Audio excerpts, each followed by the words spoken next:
Analulake bajeng cedang. Yang mengabaikan perintah suami, nusyuz, istri durhaka. Lebih tinggi dari durhaka, duralek. Lalu bagaimana dosanya Pak Ustadz? Lau kuntu amiran ahadan ala ayyasjuda ala ahadin. Kalaulah boleh aku memerintahkan manusia sujud kepada manusia, maka pastilah ku perintahkan istri sujud kepada suami. Tapi karena tak boleh bersujud, maka jangan kalian sujud. Andai boleh, ku perintahkan. Suami yang bagaimana? Nah, ini jangan melayang dulu. Suami yang mengikuti aturan Allah dan Rasul. Ini suami yang salat subuh jam 7.30 minta patuh. Ente mesti patuh sama abang. Surgamu di bawah tapak kakimu. Kata siapa? Suami yang membimbing istri. Makan, pakai, tempat tinggal, pendidikan, perhatian. Makan sudah kasih? Sudah. Sesuai dengan standar kemampuan kita. Pakai sudah? Sudah. Pakaian hijab syar'i, menutup aurat. Tempat tinggal? Sudah. Sesuai dengan janganlah sampai kita tertekan, stres. Pendidikan? Sanggup nggak didik dia? Didik dia. Dari maghrib ke isya, adinda buka Quran, baca. Abang mau dengar. Sudah mantap bacaan. Tapi abang tak pandai mengaji. Kalau tak sanggup mendidik dia, bawa dia ke masjid. Hari Selasa, bawa dia ke Masjid Ar-Rahman. Dengar Dr. Mawardi Muhammad Saleh. Besok subuh Jumat, bawa ke An-Nur. Dengar pengajian Dr. Saidul Amin, penyakit-penyakit hati. Subuh Ahad, bawa ke An-Nur, Dr. Mustafa Umar. Hari Sabtu jam 10 pagi, bawa ke An-Nur. Pengajian Asmaul Husna, Ya Rahman, Ya Rahim, itu Asmaul Husna keliling. Ya Malik, Ya Qudus, Ya Salam, Ya Mu'min, Ya Muhaimin. Apa artinya, apa maknanya? Itu dikaji semua oleh Dr. Mustafa Umar. Perhatian. Jangan istri minta perhatian, asik lah. Bang, kenapa kau tak memperhatikan aku? Mau aku perhatikan ya? Lah. Gitu. Perhatian, pendidikan, perhatian. Sudah diberikan, melawan juga dia, maka nusyuz, neraka jahanam tempatnya. Kalau sampai dia melangkahkan kaki keluar rumah tanpa izin suami, mati dia, maka matinya neraka jahanam. Man mata ayyuma mra'atin, setiap perempuan mati meninggal dunia, wa zawjuha radin anha, suaminya dalam keadaan ridha kepadanya, maka surgalah baginya. Sebaliknya kata Nabi SAW, huwa jannatuki wa naruki, suamimu adalah surgamu dan nerakamu. Kau bisa masuk surga karena suamimu, kau bisa masuk neraka karena suamimu.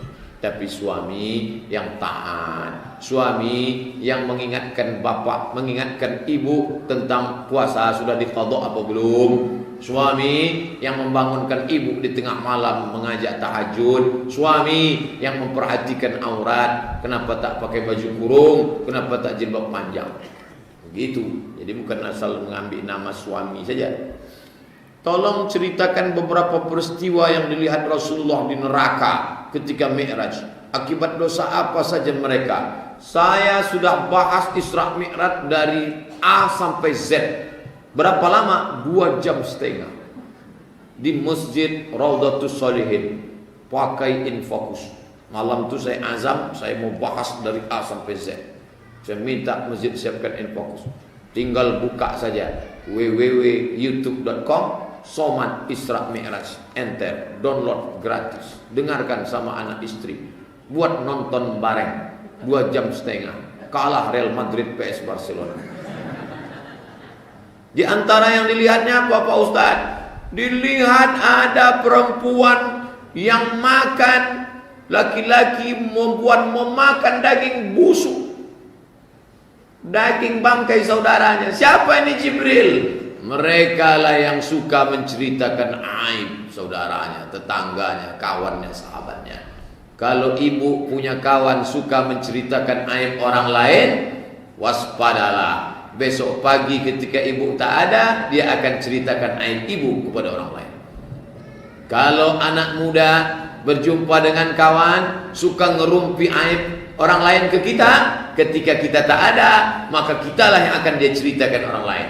Itu sudah sifat dia. Maka cepat-cepatlah permisi. Beli kangkungnya 1 ikat, ngobrolnya 1,5 jam. Lalu kemudian Nabi melihat ada orang makan daging yang busuk, padahal ada daging yang segar. Siapa ini Jibril? Inilah orang yang ada istrinya baik, cantik, solehah, tapi dia berselingkuh, berzina. Selingkuh. Sekarang selingkuh ini sudah menjadi biasa. Lagu pun judulnya selingkuh. Sepia, selimut tetangga. Sudah menjadi tren dan gaya. Tak terhitung tak berapalah SMS, WhatsApp yang masuk ke HP saya ini tentang perselingkuhan. Luar biasa. Ustaz, iya, suatu malam ketika lampu sedang mati, aku melihat ada cahaya terang benderang di kamar kami, dan cahaya itu pas di tubuh istriku. Kira-kira apa tuh Pak Ustaz? Istrimu sedang memeriksa HP-mu, Mas Bro. Karena dia khawatir kau selingkuh. Oleh sebab itu perselingkuhan ini luar biasa. Itu di antara beberapa. Kalau mau lengkapnya, bukalah YouTube, tulis Somad spasi Isra Mi'raj. Dapat nanti videonya di situ. Bagaimana cara keluarga saya mengundang Ustadz untuk mengisi acara di masjid saya? Saya baru bisa mengisi pengajian bulan Oktober. Dari sekarang sampai September penuh. Pagi, petang, siang, malam. Tadi ada ormas ngajak rapat. Ustadz kapan kosongnya? Dari jam 11 malam sampai azan subuh. Kalian kalau mau rapat, buat undangan, saya datang. Apakah sah orang bertato sholat? Sah. Gimana cara kami mencari video Ustadz di YouTube? Tulis di situ Somad Tato. Dapat. Tadi sore ada perempuan nanya, tak tahu entah dari mana. Ada yang menyarankan saya nanya sama Ustadz tentang menyambung bulu mata. Setahu saya dulu di kampung yang disambung tuh galah untuk nyuluk jambu. Sekarang bulu mata disambung. La ilaha illallah. Saya bilang itu sudah saya bahas dulu di masjid PMC. Gimana nyari videonya Pak Ustadz? Tulis di YouTube Somad Tato. Karena di situ ada pembahasan 5 tentang perempuan tukang buat tato, minta buatkan tato, mencabut bulu mata, alis mata, kemudian mencukur, mencabut, merapikan segala macam, menjarangkan gigi dan merubah ciptaan Allah. Ada videonya, share bagi ke kawan-kawan. Orang yang sudah bertato, maka kalau dia tobat tak perlu dia setrika tatunya. Biarkan aja, sholatnya sah, wudunya sah, karena tato tak menghalangi, tidak najis. Ada tatunya gambar ular kobra. Biarkan aja. Ini tidak diambilnya setrika. Mau belok-belok lah ular tadi. Biarkan aja. Tapi ada mazhab yang mengatakan tato itu najis. Mazhab Syafi'i. Ceritanya begini. Cara membuat tato itu dilobangi kulit itu, setelah berlobang dimasukkan kahal. Kahal itu celah yang dipakai, dimasukkan kahal. Ketika itu membekulah darah. Itu yang disebut najis itu. Adapun setelah bersih dia tak perlu, biarkan saja. Jadi kalau ada preman masuk jadi imam bertato, biar aja. Imam di Jepang itu tato semua, karena mantan yakuza. Yakuza itu semua tato, dari sini saja bertato semua. Yakuza, Allahu Akbar, Bismillahirrahmanirrahim. Buat tato, imam yakuza, ada video. Imam yakuza bertato tapi bacaannya mantap. Udahlah bertatu tak pula mantap bacaan. Karena orang tua berkata air wudhu tak masuk, air wudhu masuk. Yang tak masuk air wudhu kutek, tak masuk. Atau alat pencelup rambut yang dari plastik, tak masuk. Tapi kalau dia macam hinai, henna, black henna, tak apa-apa. Kuku potong pendek. Karena kalau kuku panjang, tak masuk itu air ke balik kuku. Apalagi bertelur pula cacing di situ. Membuat bakwan dia. Saya makan bakwan tu hati-hati.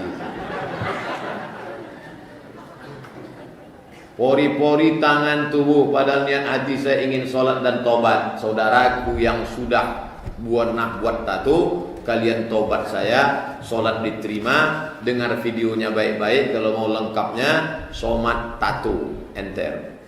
Adapun yang mau buat tato, jangan kalian buat tato. Ustadz dulu pernah buat tato. Dulu waktu kecil ada, kami buat waktu kecil. Ingin mirip Rano Karno. Dulu kecil-kecil.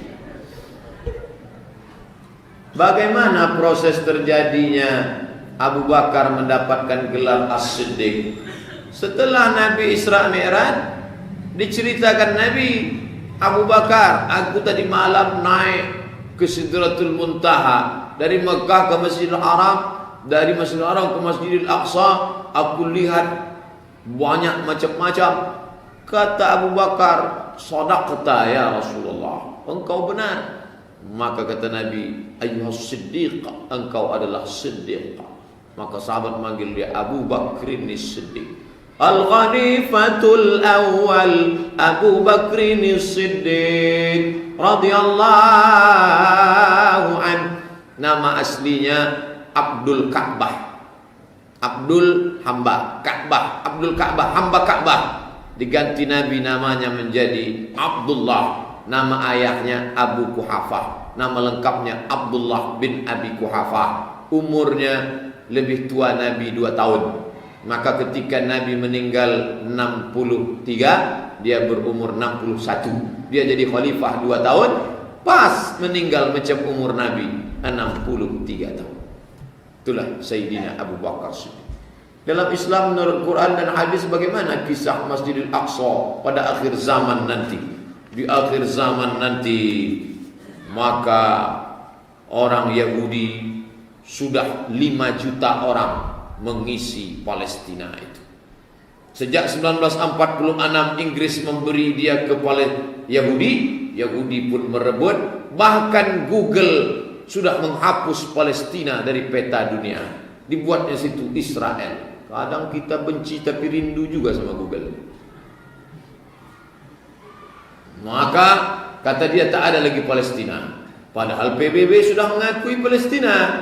Maka nanti sampai masanya mereka perlahan-lahan. Pertama program mereka, semua Yahudi ramai-ramai balik ke Palestina. Sudah 5 juta berkumpul. Tanami Palestina dengan hijau-hijau. Karena kata mereka sedang menunggu Nabi terakhir juru selamat, Mesias. Mesias akan turun kalau Palestina itu hijau. Jadi Mesias itu sedang neropong dari atas, ditengoknya. Udah hijau belum? Kalau masih kuning, nantilah. Maka untuk supaya hijau, mereka punya program menanam pohon orkot namanya. Orkot itu tanamannya seperti pinus. Saya menengok dengan mata kepala saya sendiri pohon orkot. Saya sampai ke Rafah, mau masuk ke dalam tak bisa. Tegak kami di tepi Rafah. Rafah satu kota dibagi 2. Sebelah diambil Israel, sebelah diambil Mesir. Rafah di tengah. Hijau, ditanami mereka hijau. Dan betul kata Nabi, nanti batu pun akan berbicara kepada orang Islam. Ya abdallah, hai hamba Allah, hadza Yahudi. Ini di belakangku ada orang Yahudi, fakturu, bunuh dia. Satu pohon Yahudi yang tetap membela Yahudi. Apa dia? Syajaratul Warqad, pohon warqad. Subhanallah, apa yang dikatakan Nabi terwujud. Sampai sekarang mereka tanam warqad ini ramai banyak. Ketik di Google Al-Gharqad. Alif lam ghain ra qaf dal, enter. Nampak nanti pohon gharqad. HP saya tak bisa ngetik Arab, berarti belum masuk Islam. Buka Play Store, tulis di situ Arabic Smart Keyboard, enter, dapat, masukkan, robah, ketik Arab, mudah cari hadis, bisa cari ayat, bisa cari program Quran. Nah, itu untuk memudahkan. Tengok pohon gharqad. Dan nanti puncaknya akan peranglah umat Islam dengan orang Yahudi. Mereka meyakini itu. Kata mereka yang menang mereka. Nanti kalau kami menang, dunia ini akan kami kuasai dan non-Yahudi akan menjadi goim. Goim adalah keledai tunggangan. Kata kita yang menang kita. Kami yang akan menang, kami akan menguasai dunia. Kata mereka. Yang susah ini adalah orang kita yang memihak mereka. Inilah Ahokes.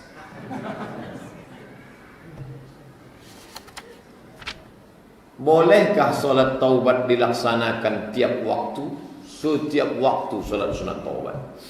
Bismillahirrahmanirrahim. Man yudlilillahu fala hadiyalah wa yadharuhum fi tughyanihim ya'mahun. Sadaqallahul azim. Buya Hamka menutup Qur'annya solat sunat 2 rakaat. Datang anaknya Irfan, Buya solat apa tadi? Solat taubat. Memangnya dosa Buya apa? Sejak makmu meninggal, hatiku selalu terkenang dengan almarhumah. Buya Hamka solat sunat taubat karena hanya hatinya lebih banyak mengingat almarhumah bininya daripada Allah SWT. Tengok halusnya tauhid Buya Hamka. Orang sekarang mau mengenang bini orang. Jadi jangan anggap ngapain solat sunat taubat. Taubat kan habis mabuk. Bukan saudaraku. Setiap kita di banyak dosa, silap salah, bangun malam salat sunat taubat. Usolli sunnat taubat raka'ataini lillahi ta'ala. Ayatnya bebas. Maksud bebas itu pilihlah. Yang Allah dhalin amin, bebas. Bolehkah? Boleh. Sebab pula melarang. Buya Hamka orang alim. Masya Allah.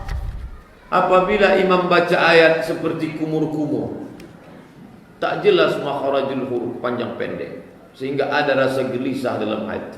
Bagaimana sebaiknya Pak Ustaz? Apakah mengulang solat sendiri atau mohon ampun saja kepada Allah? Musyawarahlah. Buatlah fit and proper test. Masjid di air dingin, lebih bagus masjid kita ini daripada masjid di air dingin. Itu mengangkat imam hafiz Quran 30 juz. Masyarakat di sekeliling biasa saja.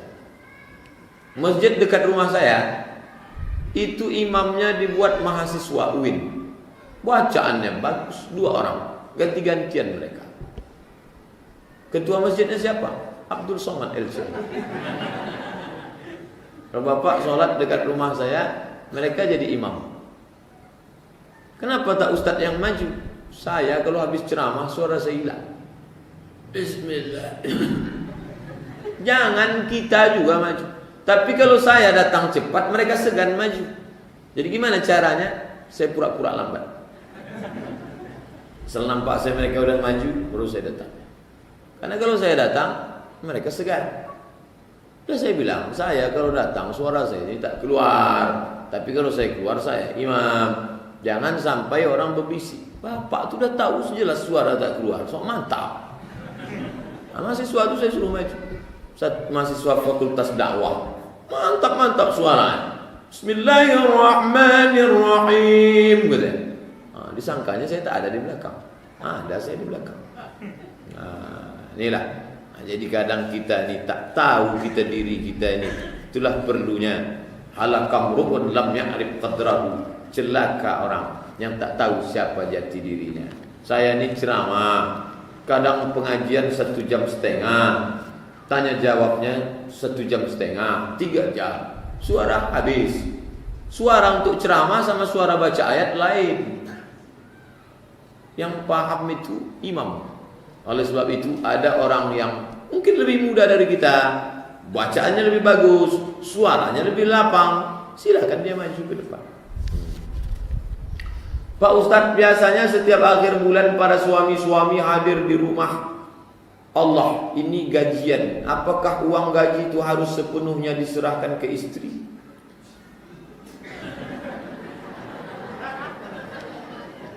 Ada namanya nafkah. Nafkah itu wajib. Makan, pakai, tempat tinggal, pendidikan, perhatian, wajib. Tidak ada kewajiban suami menyerahkan semua hartanya, gajinya kepada istri.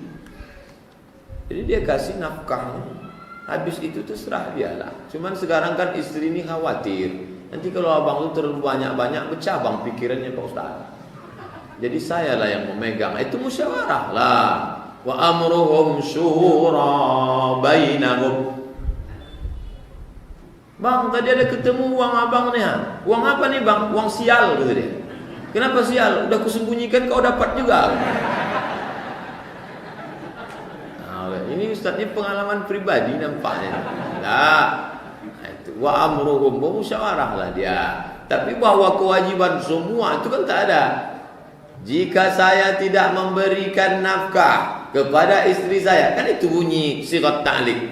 Nafkah, makan, pakai, tempat tinggal, pendidikan, perhatian. Itu hak ibu. Kalau ibu tidak diberinya selama 3 bulan berturut-turut, maka ibu pergi ke pengadilan agama, maka jatuhlah talak 1 kepadanya dengan membayar iwat Rp10.000. Coba putar video itu balik. Itulah gunanya direkam waktu nikah kemarin. Namanya sigat ta'liq. Buka di Google sigat ta'liq, enter, dapat. Posting ke nomor bapak sekarang. Bang, ingat sigat ta'liq. Kata dia, aku ingatlah. Mana yang diutamakan Pak Ustaz? Istri apa ibu? Orang yang bertanya begini berarti ada masalah antara istri dengan ibu. Karena seorang istri yang baik akan berkata, bang, aku adalah milikmu, tapi engkau adalah milik ibu. Seorang istri yang baik sebelum nikah akan berkata kepada istrinya, I want to marry you. Aku akan menikah denganmu. Kata dia, welcome. Tapi sudikah engkau akan menjadi a second woman? Aku bukan perempuan bekas. Second maksudnya yang kedua. Sudikah engkau menjadi perempuan yang kedua? Memangnya yang pertama siapa? Ahmadin. Saya bangga dengan preman yang bertatu, kumis tebal, rotot ke baju, tapi tatunya I love Ahmadin. Untuk apa orang pakai baju koko, pakai peci, tapi takut sama bini?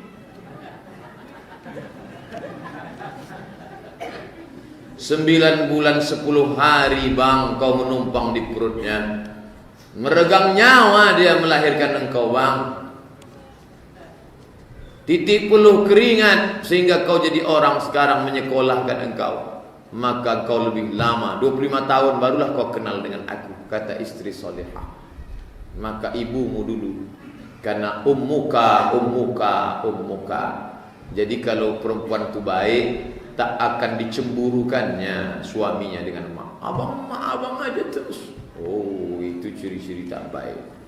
Oleh sebab itu, fit and proper test. Tungkahul mar'atu li arba'. Perempuan itu dinikahi karena 4. Limaliha, karena kaya.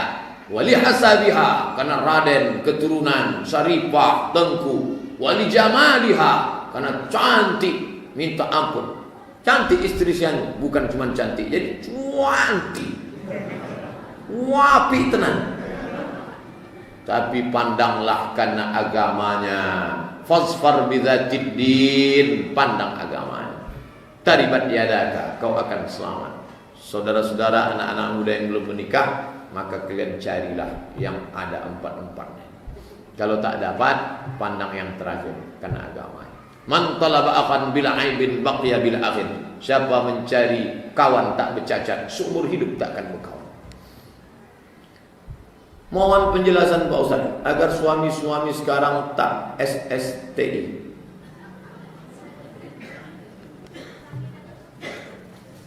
Suami takut istri, kata ibu. Ustaz, tolong doakan tetangga saya yang selalu iri dan dengki kepada kami dan tetangga lainnya supaya bisa terjalin kembali silaturahim antara kami semua bertetangga. Yang namanya orang benci dengki itu dari sejak zaman dulu sekarang tetap ada. Mati pun dia lagi akan lahir yang baru lagi. Waktu saya dapat berita lulus ke Mesir, apa kata orang yang tak senang? Somad lulus ke Mesir, mana mungkin lulus? Waktu saya pelatihan di Jakarta 2 bulan, apa kata yang tak senang? Paling-paling Somad tak jadi berangkat, malu balik kampung. Ketika saya sudah berangkat, apa kata orang tak senang? Alah, berangkatlah, bisa lah, paling-paling tak tamat, nanti tengok aja kalau tamat. Setelah saya tamat pulang, apa kata yang tak senang? Mana ijazahnya? Setelah saya tunjukkan ijazah, rupanya tadi dia tak bisa baca.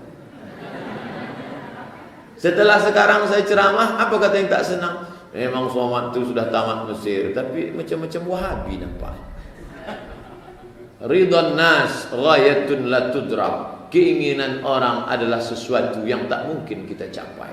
Jangan pernah ingin mencari ridha manusia, carilah ridha Allah Subhanahu wa taala. Adapun kawan, tetangga, sahabat yang selalu menyindir-nyindir kita, maka sebelum tidur malam ambil wudu, solat sunat witirkah, solat sunat hajatkah, selesai solat berdoalah, ya Allah, kawanku yang selalu menyindir-nyindir ini, beri dia hidayah, panjangkan umurnya, sehatkan badannya, masukkan dia dalam surgamu ya Allah. Ustaz, pernah Ustaz doakan begitu ya? Bayangkan wajahnya, sebutkan namanya. Berat, memang berat. Awal-awal rapat mulut kita mendoakan. Maafkan dia ya Allah. Kan main sakitnya ini. Tapi lama-kelamaan cobalah. Balik dari sini nanti coba langsung. Kirimkan rekamannya ke saya. Begitu caranya. Maka Allah akan memberikan kelapangan hati. Bagaimana menanggapi tetangga yang iri hati, Pak Ustaz? Banyak yang iri nih.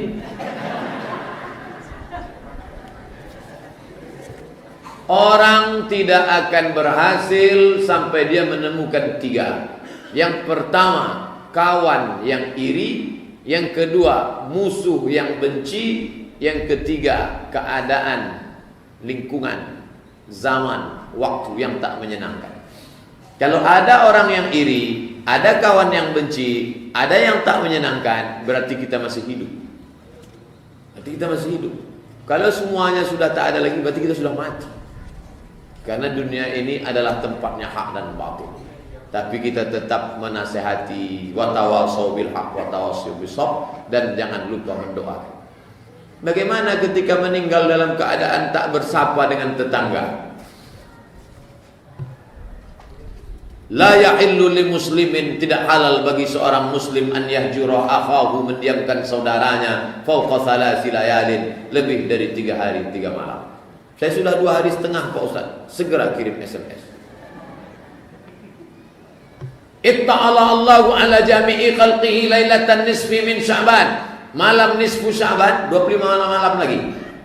Sekarang malam 11 Rajab, 21 Rajab.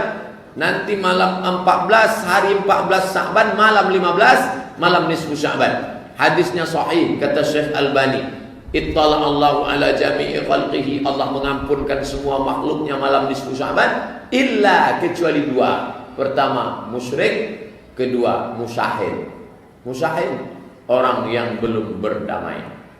Berdamailah, karena kalau tidak, tak diampuni Allah Subhanahu wa ta'ala.